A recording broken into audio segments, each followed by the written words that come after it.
오늘 본문 말씀 보시겠습니다. 계속해서 읽고 있는 본문 말씀 오늘 사도행전 7장 1절로 53절까지 말씀입니다.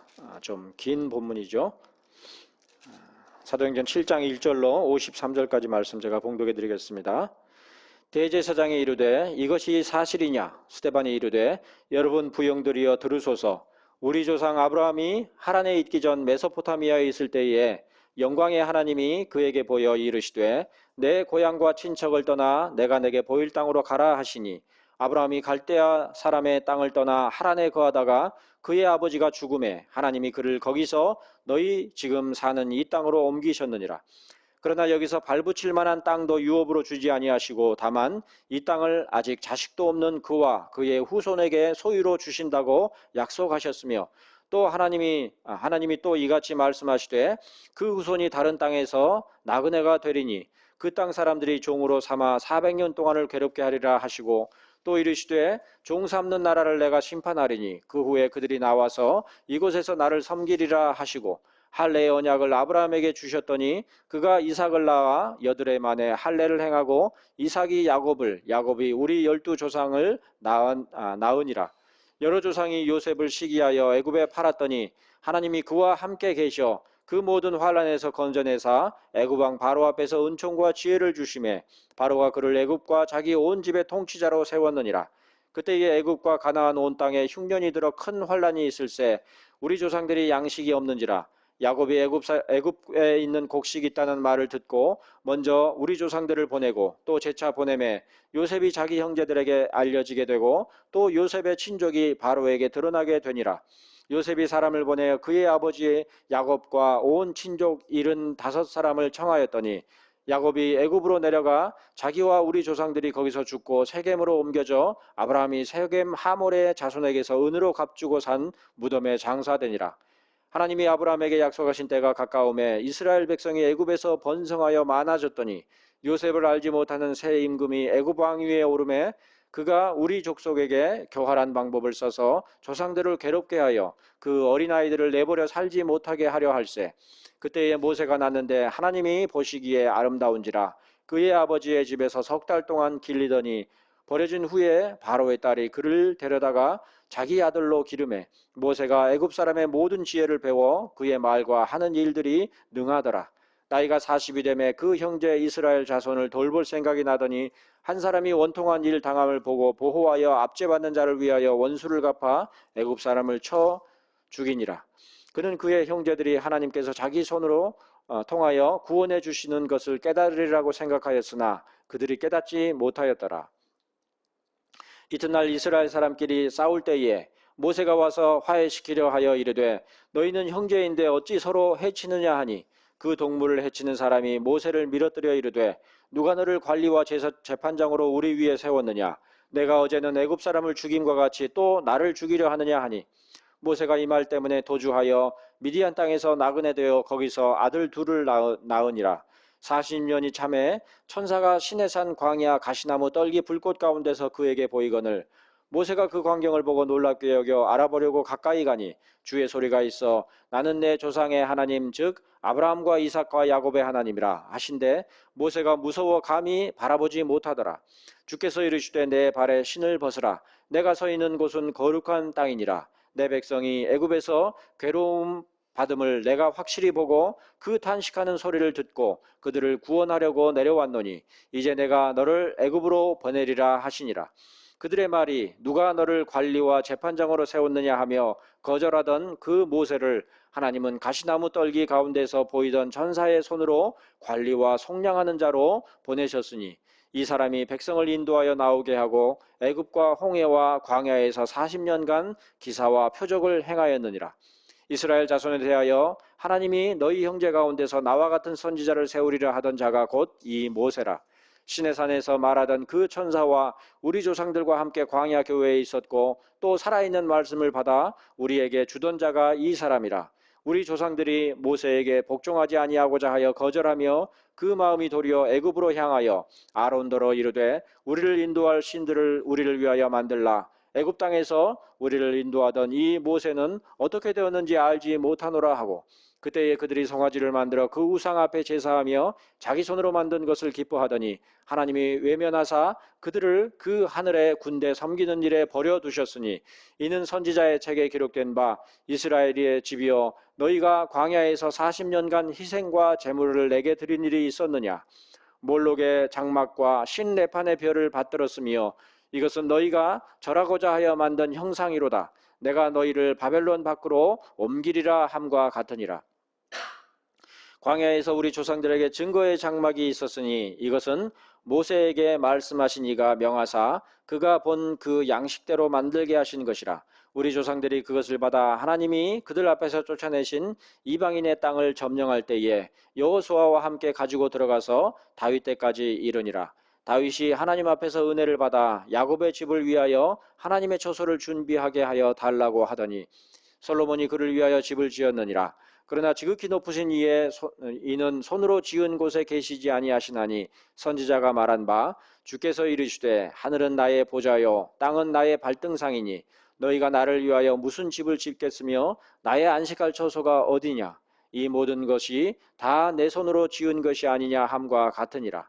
목이 곧고 마음과 귀에 할례를 받지 못한 사람들아 너희도 너희 조상과 같이 항상 성령을 거스르는도다. 너희 조상들이 선지자들 중에 누구를 박해하지 아니하였느냐 의인이 오시리라 예고한 자들을 그들이 죽였고 이제 너희는 그 의인을 잡아준 자요 살인한 자가 되나니 너희는 천사가 전한 율법을 받고도 지키지 아니하였도다 하니라. 아멘. 봉독해 드린 사도행전 7장 1절로 53절 말씀을 바탕으로 천사가 전한 율법이라는 제목으로 메시지를 나누도록 하겠습니다. 이제 우리들은 사도행전에서 가장 극적이면서도 비극적인 사건에 관한 기록을 살펴보게 되었습니다. 성령이 충만하여 하늘을 우러러 주목하여 하나님의 영광과 및 예수께서 하나님 우편에 서신 것을 보고 이르기를 보라 하늘이 열리고 인자가 하나님 우편에 서신 것을 보노라 이렇게 말하는 스데반에 대하여서 큰 소리를 지르며 귀를 막고 일제히 그에게 달려들어서 성 밖으로 내치고 돌을 들어 치는 그야말로 광기 어린 유대인들의 섬뜩함에도 불구하고 끝까지 무릎을 꿇고 이르기를 주여 이 죄를 그들에게 돌리지 마옵소서라고 말하고는 이내 잠이 들듯이 숨을 거둔 사도적 교회의 첫 순교자 스데반의 사건인 것입니다.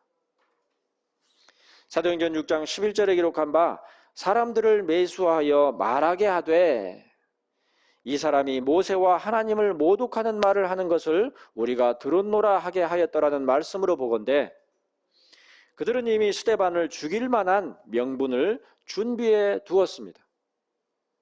마치 군부 독재 시절에 경찰 수사관들이 시국 사범들을 잡아들일 때에 이미 그들에 관한 조서를 미리 작성해 두고서 자백과 서명을 강요하는 일이 종종 있었던 것처럼 대제사장과 유대교의 기득권자들은 이미 여차하면 스데반을 죽일 수 있을 만큼 충분한 명분, 곧 모세의 율법과 하나님을 모독하는 말을 하는 것을 들었다고 하는 거짓 증인들을 확보하고 있었던 것입니다. 그러니까 사건의 정황을 파악을 하고 면밀하게 조사를 한 다음에 증인들의 말을 취합을 해서 판결을 내리려고 했던 것이 아니라 이미 죄인으로서 몰만한 그런 준비를 해놓고서 스데반을 소환했던 것이죠. 그러므로 사도행전 7장 1절에서 누가는 대제사장이 말한 바 에이타오타 후토스 에헤케이 곧 혹 내가 이처럼 행하였느냐 그러한 편견이 가득한 신문의 내용을 언급하고 있을 뿐입니다. 스데반이 무슨 이유나 사정으로 모세의 율법에 대하여 그리고 하나님을 모독하는 것으로 오해를 살 만한 말을 한 것인지를 물은 것이 아니라 단순히 그 사실관계만을 무미건조하게 묻고 있는 것이죠. 아마도 스데반은 그 상황과 형편이 어떻게 돌아가고 있는지를 충분히 파악하고 있었을 것입니다. 이른바 자유민들이라 불린 사람들과의 논쟁으로 말미암아 매수된 자들의 비방하는 말과 또한 그로 말미암아 기소되어 대제사장 앞에 선 형편이 결코 자신에게 유리한 상황으로 흘러가고 있는 것이 아니라는 사실을 익히 짐작하고 있었던 것입니다. 무엇보다 사도행전 7장 2절부터 기록하고 있는 스데반의 변론으로 보건대 공회의 자리에 앉아있는 자들은 복음에 대하여 가장 심각한 반대자들임이 분명했습니다. 그러므로 단박에 이 사람이 모세와 하나님을 모독하는 말을 하는 것을 우리가 들었노라 라고 한 사람들의 고소에 대해서 스데반을 소환한 것이고, 또한 스데반의 입장에서가 아니라 매수된 사람들이 말하는 것에 치우쳐서 이것이 사실이냐라고 짧게 물었던 것이죠. 하지만 그처럼 가증스러운 기만과 모략의 패거리들임에도 불구하고 대제사장과 공회원들은 이스라엘의 공식적인 교회의 대표들이었습니다.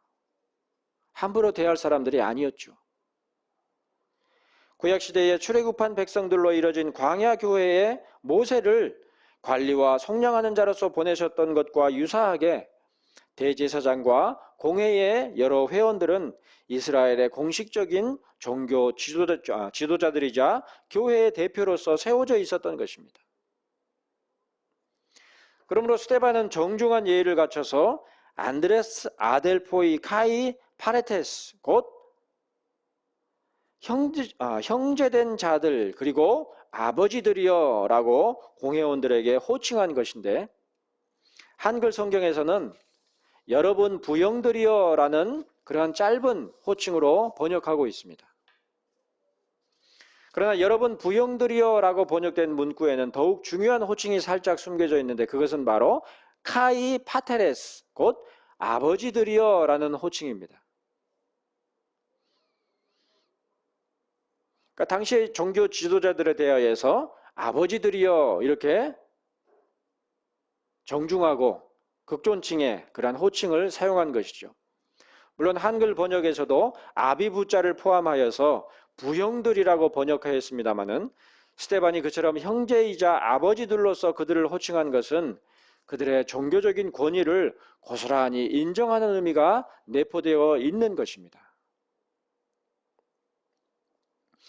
우리들은 사도들의 제자들이자 초기의 사도적 교회의 지도자들을 가리켜서 교부, 처치파더라 그러죠. 영어로는. 교회의 아버지들이다 이렇게 부르는데, 그처럼 아버지라는 호칭을 스데반은 유대교의 대제사장과 지도자들에게 고스란히 적용한 것이죠. 한마디로 그들의 권위와 권세를 전혀 부정하지 않는다는 사실을 부형들이여 라는 호칭 가운데서 드러낸 것입니다. 그러나 안타깝게도 현대의 기독교회 안에서는 이러한 호칭의 의미가 무색한 형편이죠. 교회의 관리, 곧 다스리는 자와 속량하는 자, 곧 속죄하는 기도를 대표하는 자로서의 아버지로의 그러한 교회의 사역자들을 호칭하지도 않을 뿐더러 더욱이 아버지라는 호칭의 권위 자체가 심각하게 훼손되어 있는 실정이죠. 그래서 아버지라는 말을 써도 별로 권위나 무게감이 느껴지지 않는단 말이에요.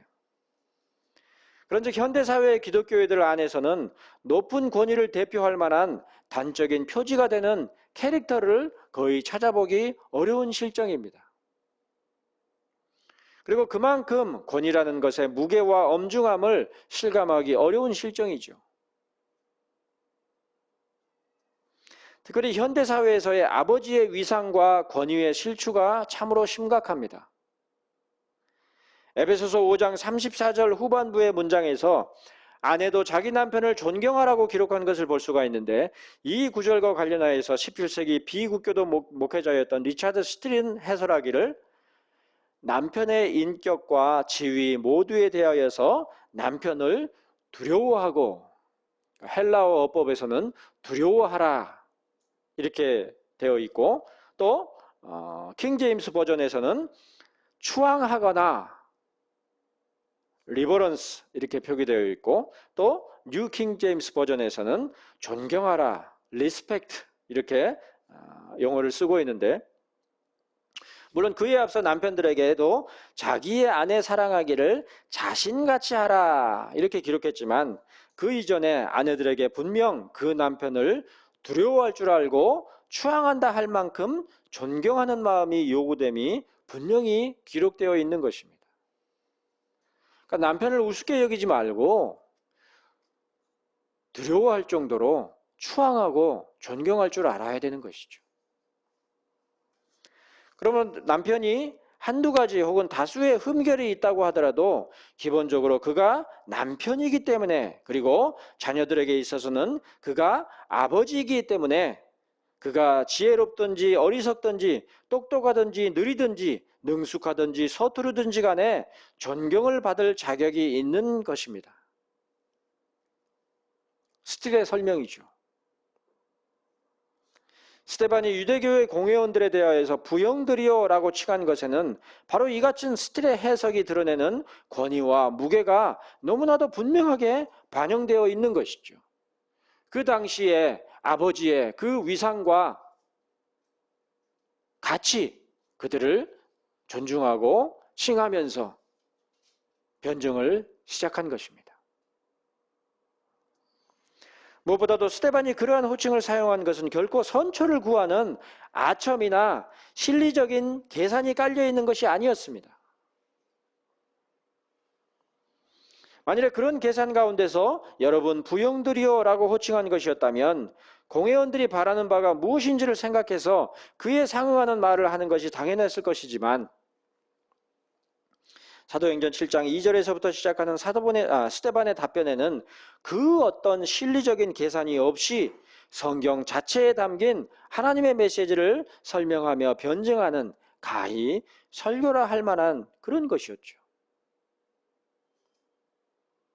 그러니까 그들이 듣고자 하는 것을 파악해서 말한 것이 아니라 성경의 진리만을 그대로 변증하는 그러한 논법인 것입니다.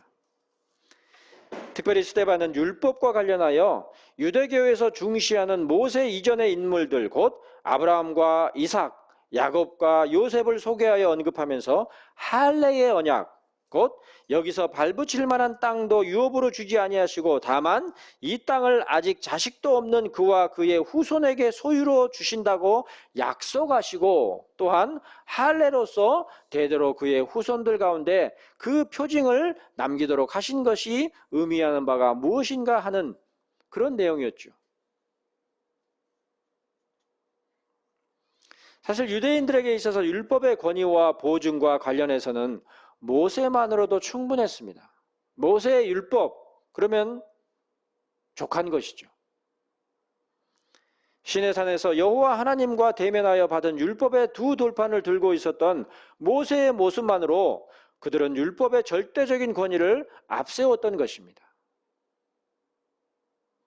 이처럼 우리들은 종종 그 의미하는 바나 나타내는 바의 본질을 깨우치며 의뢰하기보다는 그 표지 혹은 상징이 되는 특정한 인물에게 권위를 두고자 하는 경우가 많지요.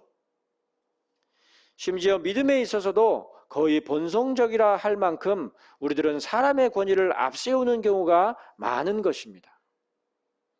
그래서 특정한 사람을 절대화하죠.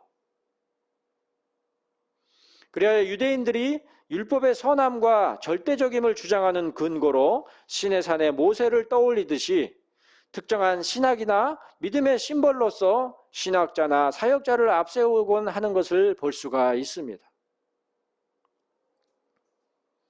물론 그런 의미가 좋은 의미도 담겨 있겠습니다마는 그 정신을 추앙하고 기리는 그런 좋은 의미도 담겨 있겠습니다마는 그냥 앞뒤 가리지 않고 그냥 그가 말했으니까, 그분이 말씀하셨으니까, 그런 일방적인 그런 맥락들도 담겨 있는 것이죠.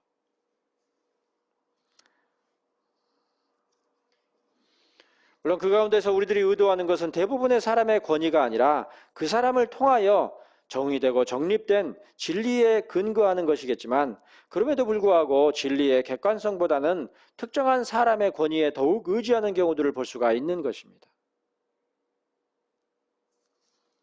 그러나 그처럼 권위 있는 사람이 얼마나 있겠습니까? 우리가 살아가고 있는 이 시대에 저분은 정말로 사표가 될 만한 분이다, 그런 인물이 누가 있느냐 말이에요.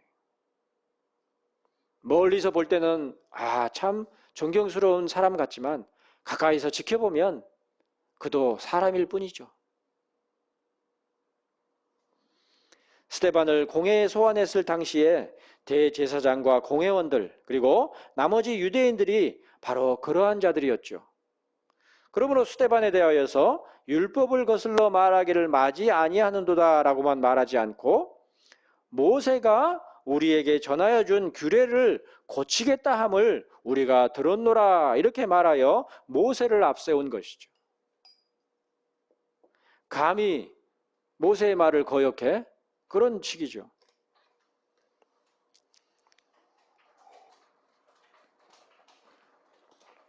스데반을 공회에 소환했을 당시에 마찬가지로 그들은 하나님을 모독하는 말을 하는 것을 우리가 들었노라 이렇게만 말하지 않고 이 거룩한 곳 곧 성전을 거슬러 말하기를 마지 아니하는도다 라고 말하여 성전을 또 앞세웠습니다. 한마디로 눈에 보이는 성전과 눈에 보이는 바 되었던 인물 모세를 앞세워서 그 권위에 역으로 호세웠던 것이죠.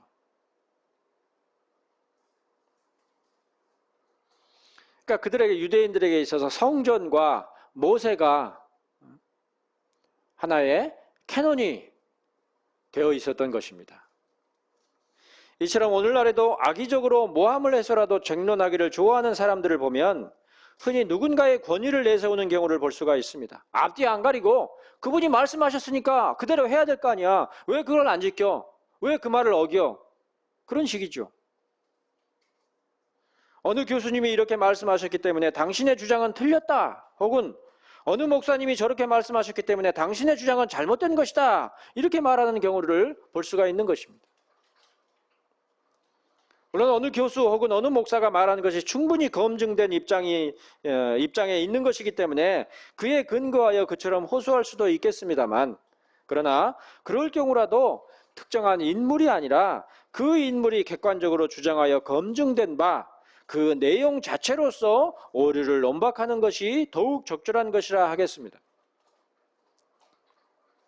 중요한 것은 누가 말했는가에 있는 것이 아니라 어느 주장이 객관적으로 검증할 수 있는 타당한 주장인지를 함께 공유하는 데에 있는 것이죠.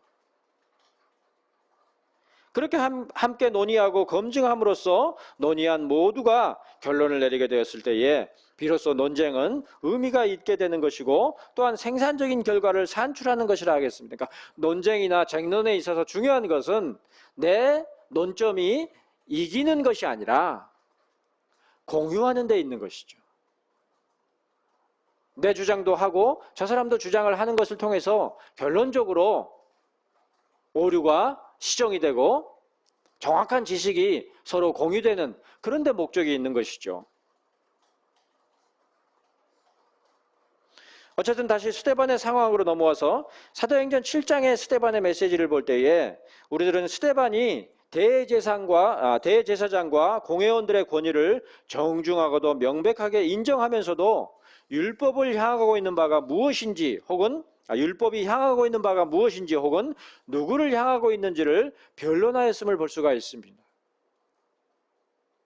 사도행전 6장 14절에 기록한 바 나사렛 예수가 이곳을 헐고 또 모세가 우리에게 전하여 준 규례를 고치겠다 함을 우리가 들었노라 이렇게 말하는 매수된 자들의 말에 대하여서 모세의 권위로서 유대인들 가운데 절대적으로 세워져 있었던 율법과 그 율법의 중심으로 세워져 있던 성전이 모두 예수 그리스도를 통하여 제시되는 복음, 곧 구속의 복음을 향하는 것임을 아브라함으로부터 시작하여 모세에 이르기까지의 구약의 인물들의 면면들 가운데서 설명해 주었던 것이죠.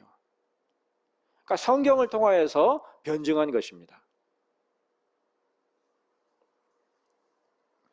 특별히 사도행전 7장 37절에 기록되어 있는 이스라엘 자손에 대하여 하나님이 너희 형제 가운데서 나와 같은 선지자를 세우리라 하던 자가 곧 이 모세라는 말씀은 또한 모세가 예표한 바 진정한 선지자이신 예수 그리스도를 향하여 있는 말씀이죠.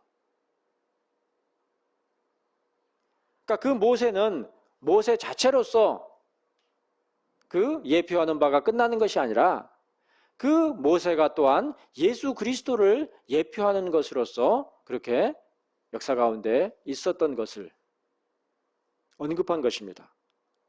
이는 앞서 사도행전 3장 22절에 기록한 바 모세가 말하되 주 하나님이 너희를 위하여 너희 형제 가운데서 나 같은 선지자 하나를 세울 것이니 너희가 무엇이든지 그의 모든 말을 들을 것이라고 기록한 솔로몬 행각에서의 베드로의 설교, 그리고 무엇보다 신명기 18장 15절에 기록한 바 내 하나님 여호와께서 너희 가운데 내 형제 중에서 너를 위하여 나와 같은 선지자 하나를 일으키시리니 너희는 그의 말을 들을지니라고 기록된 말씀에 의해 명백히 그 표하는 바가 그리고 지향하는 바가 드러나 있는 것입니다. 그러니까 이미 신명기서부터 모세 자신에 국한된 것이 아니라 이미 신명기에서 그리고 사도행전 3장의 베드로의 설교에서 이미 모세가 예표하는 분이 누구이신지가 분명히 기록되어 있었던 것이죠. 그러나 유대인들은 그 표하는 바와 지향하는 바 예수님의 말씀을 듣지 아니하고 오히려 예수님을 향하는 것 외에 다른 말을 한 것이 아닌 모세를 지향했습니다. 한마디로 시내산에서 두 돌판을 받았던 모세의 권위에만 전적으로 사로잡힌 것이죠. 모세를 통해서 그리스도를 바라본 것이 아니라 모세만을 여전히 바라보고 있었더라는 것입니다. 물론 그렇다고 그들이 모세의 말에 귀를 기울인 것도 아니었습니다. 분명 모세는 내 하나님 여호와께서 너희 가운데 내 형제 중에서 너를 위하여 나와 같은 선지자 하나를 일으키시리니 너희는 그의 말을 들을지니라고 말했지만 그럼에도 불구하고 유대인들은 모세가 전한 말조차도 들은 것이 아니었으니 만일에 그들이 신명기 18장 15절 말씀을 분명하게 이해하고 들었다면 그들은 결코 모세를 앞세워서 율법주의에 빠져들 수가 없었을 것임에도 불구하고 오히려 그들이 사로잡힌 율법주의와 모세의 권위를 앞세우는 그 표면적인 신앙의 명분으로 말미암아 모세의 말에도 불구하고 또한 구약의 여러 선지자들의 말에도 불구하고 그리고 무엇보다 모세가 나와 같은 선지자라고 언급한 유일한 참된 선지자이신 예수님의 말씀조차도 귀 기울이지 않았던 것입니다.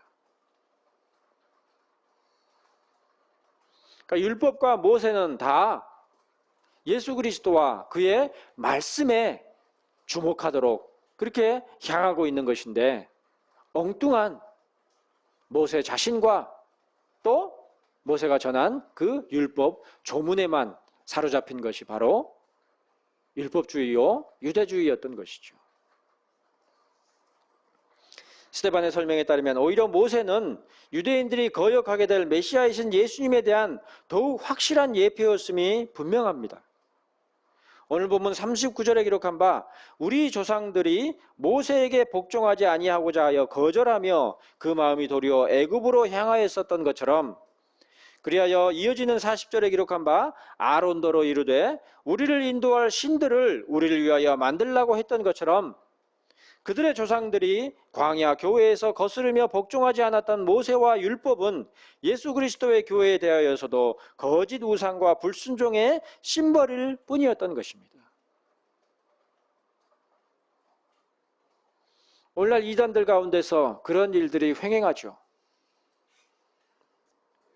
이처럼 모세와 그가 시내산에서 받아온 율법의 돌파는 공이 예수 그리스도와 그 안에서 성취될 언약의 복음을 지향하는 것이었음에 분명합니다. 그러므로 유대인들이 복종할 것은 단순히 모세의 율법이 아니라 율법 조문이 아니라 그 모세와 율법이 가리키고 있는 진정한 선지자이자 그리스도이신 예수님의 말씀임에 더욱 분명한 것이죠. 참으로 모세를 알고 따르며 참으로 율법을 알고 따랐다고 한다면 그리스도께로 인도되었을 것인데 그들은 그러한 모세나 율법조차도 제대로 따르지를 못했던 것입니다. 수박 겉핥기였던 것이죠. 그러므로 53절에서 스데반은 정중히 여러분 부형들이여 라고 불렀던 대제사장과 공회원들을 향하여 이르기를 너희는 천사가 전한 율법을 받고도 지키지 아니하였도다 하니라 이렇게 기록했습니다. 그들이 항상 지키며 고수하는 모세의 율법이 있었지만 실상 그들이 지키며 고수한 것은 율법이 아니라 거짓 계명들에 불과한 것이었죠.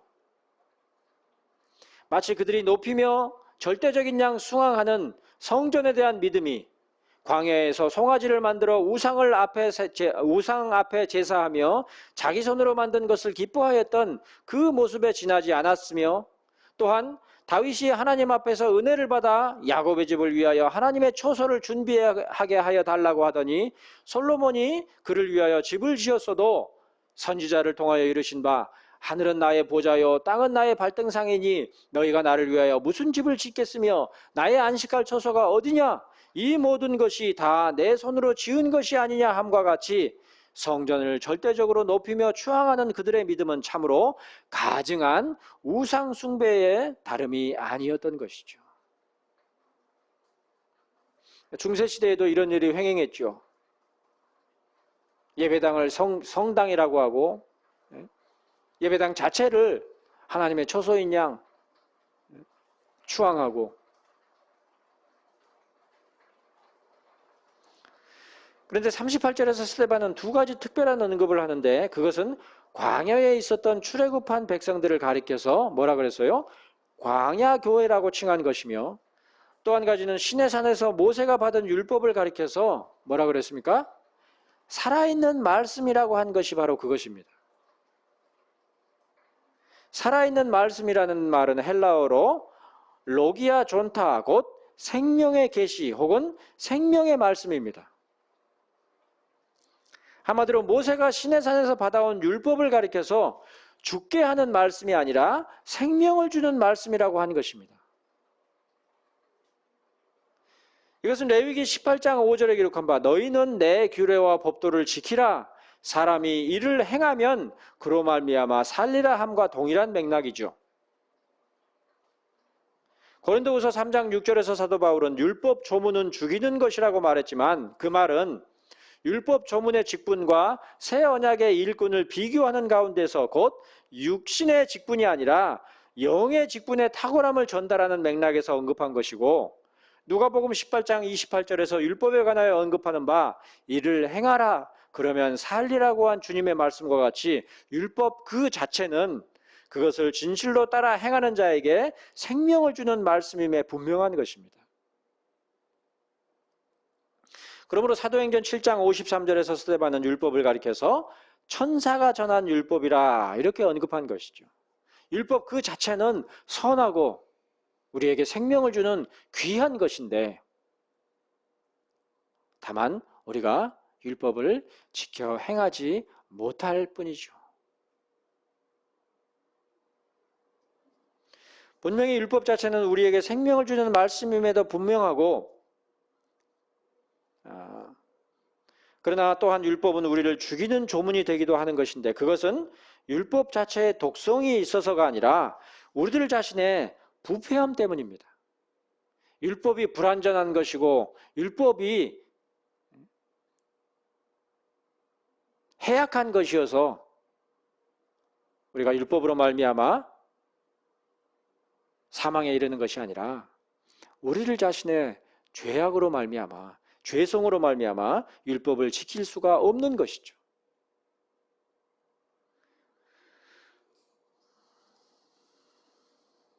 바로 그런 이유로 누가복음 10장 28절에 기록한 바 이를 행하라 그러면 살리라는 주님의 말씀을 들은 어떤 율법 교사에게는 이어지는 의문들과 더불어서 결코 온전히 행할 수 없는 율법의 조문만을 확인할 수 있었던 것입니다.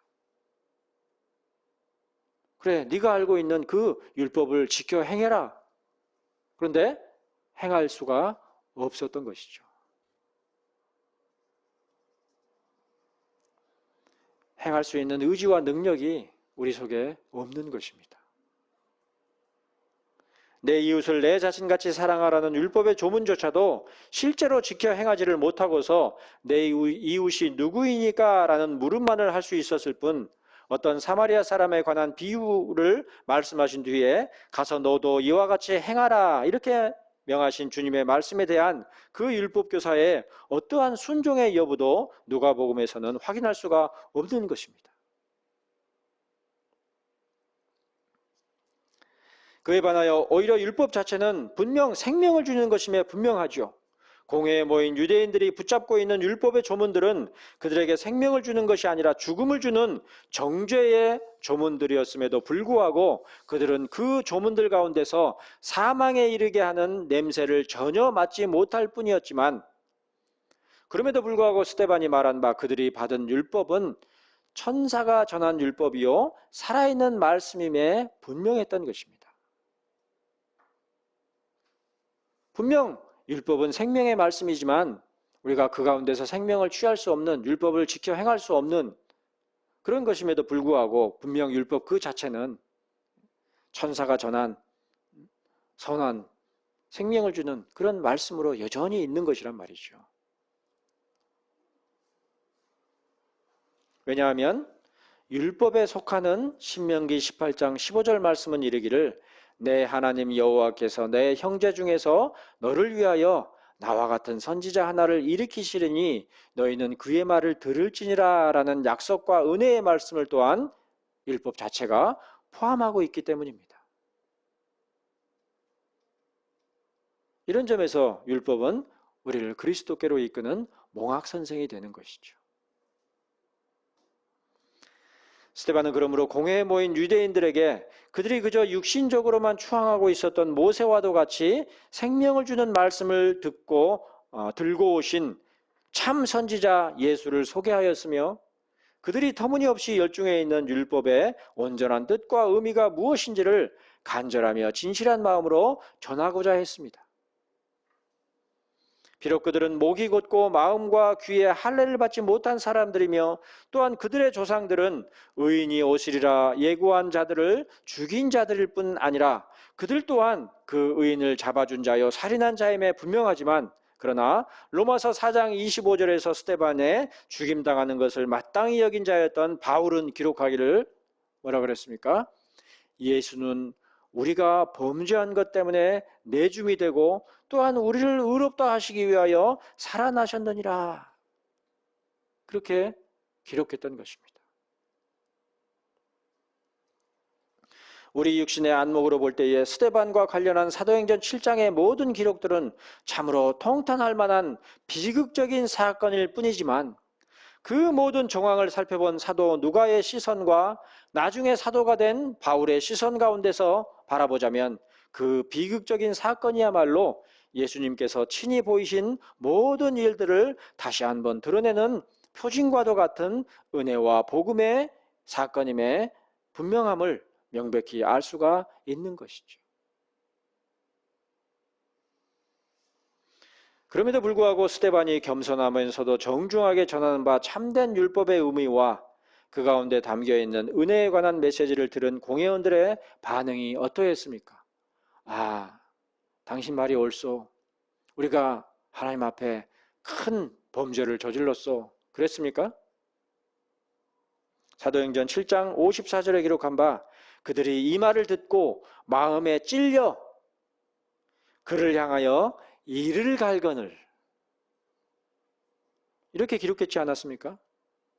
심지어 보라 하늘이 열리고 인자가 하나님 우편에 서신 것을 보노라고 말하는 스데반을 향하여서 그들이 큰 소리를 지르며 귀를 막고 일제히 그에게 달려들었다 그랬으니 마치 예수님을 대적한 사단의 얼굴을 하고서 광란을 벌인 것이 공회원들의 반응이었던 것입니다. 그들의 양심을 찌르는 말씀을 듣고서도 광분해서 스데반을 끝내는, 죽이고 말았던 것이죠. 마찬가지로 오늘 우리들의 시대에도 대부분의 사람들이 성경 자체의 말씀들로 채워진 메시지를 극히 싫어합니다. 심지어 혐오하기까지 하는 실정이죠.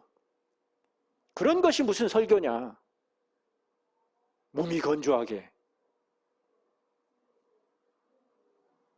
온갖 육신의 모양과 소리를 내는 것에는 관심을 보이고 귀를 기울이지만 하나님의 말씀인 성경의 교훈과 가르침만을 전하는 메시지에 대해서는 눈을 감고 귀를 닫으며 고개를 젓는 실정인 것입니다. 못 듣겠어.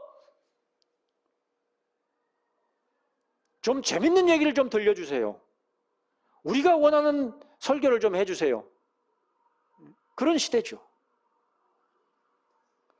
그러나 그런 가운데서도 성령이 충만하여 하늘을 우러러 주목하는 스데반과 같은 자들에게 보이는 것은 하나님의 영광과 및 예수께서 하나님 우편에 서신 것임에 분명할 것이니 바로 그처럼 성령에 충만하여 하나님의 말씀인 성경에 창념하며 주 예수 그리스도를 우러러 주목하는 하나님의 권속들이 되시기를. 사도행전 7장을 살펴바라본 이 자리에 있는 우리 모두에게 권하며 축복하는 바입니다.